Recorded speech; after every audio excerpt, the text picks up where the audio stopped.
ሴቶች ትምህርት ሊከፈት ጥቂት ሳምንት ነው የቀሩት።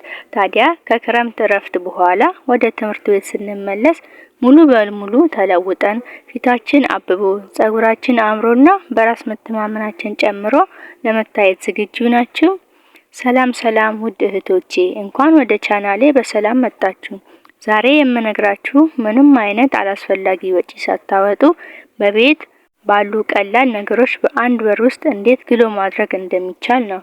ይህ መደበኛ የውበት ምክር ብቻ አይደለም፣ የ30 ቀን ባክ ቱ ስኩል ግሎ አፕ ቻሌንጅ ነው።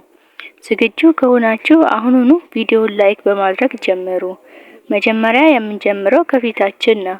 በክረምት ወራት ቅዝቃዜውና እርጥበቱ ፊታችን እንዲደርቅ ወይም ውበቱን እንዲያጣ ሊያደርገው ይችላል።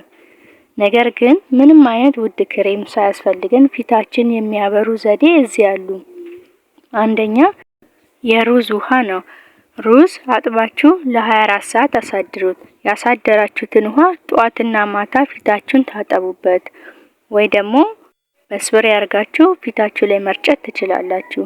ሩዝ ፊትን የማጽዳት ጥቁር ነጠብጣብን የማጥፋትና ተፈጥሯዊ ወዛማነትን የመስጠት ታምራዊ አቅም አለው።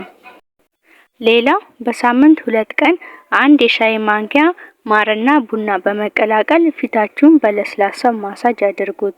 ቡናው የሞቱ የቆዳ ህዋሳትን ሲያስወግድ፣ ማር ደግሞ ቆዳችን እንዳይደርቅና እንዲያበራ ያደርገዋል። በመቀጠል የበረዶ ህክምና እናያለን። ጠዋት ስትነሱ በበረዶ ፊታችሁን ማሸት። በረዶ የፊት ክፍተቶችን ያጠባል፣ እብጠት ይቀንሳል፣ ፊታችሁ ወዲያው ፍሬሽ እንዲሆን ያደርጋል። በመቀጠል ደግሞ የውበታችን ዘውድ የሆነው ጸጉራችን ነው። በክረምት ወቅት ጸጉር የመሰባበርና የመድረቅ እድሉ ከፍተኛ ነው።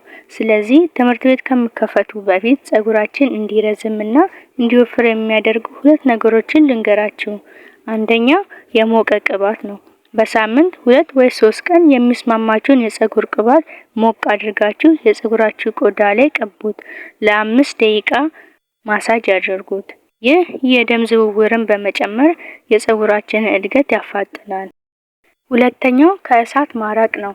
በዚህ 1 ወር ውስጥ ጸጉራችን በሙቀት በእሳት አትሰሩት፣ ይልቁንም ሹሩባ በመስራት እረፍት ስጡት።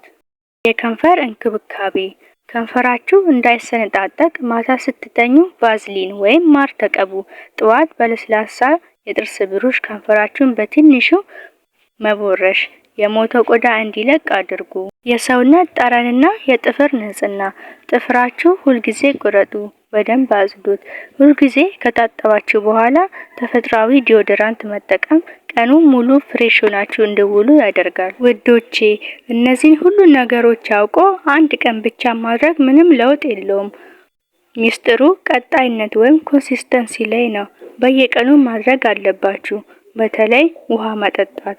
በቀን ቢያንስ ከ6 እስከ 8 ብርጭቆ ውሃ ጠጡ። ውሃ የቆዳችን ትልቁ ምግብ ነው። ፊታችሁ እንዲያበራ ከፈለጋችሁ ውሃ ጠጡ።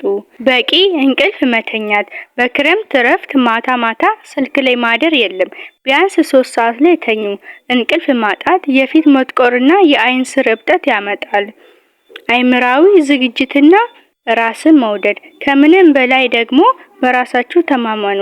ውበት የሚጀምረው ከውስጥ ነው። በየቀኑ መስታወት ፊት ራሳችሁን እያያችሁ እኔ ቆንጆ ነኝ፣ ልዩ ነኝ፣ ጎበዝ ነኝ ብላችሁ ለራሳችሁ ንገሩ። እንግዲህ የኔ ውዶች፣ ይህን የ30 ቀን ግሎ አፕ ቻሌንጅ ዛሬውኑ ጀምሩ። ውጤቱን በሳምንት ታዩታላችሁ። ትምህርት ቤት ስትመለሱ ሁሉም ሰው ምንድነው ያደረገችው ብሎ እንዲደነቅ አድርጉ። ቪዲዮ ከተመቻችሁ ላይክ በማድረግ ለጓደኞቻችሁ ሼር አድርጉላቸው። ሰብስክራይብ ያላደረጋችሁ አሁኑኑ ሰብስክራይብ በማድረግ የማራኪ ሴቶች ቤተሰብ አባል ይሁኑ። በሚቀጥለው ቪዲዮ እስከምንገናኝ ሰላም ቆዩልኝ።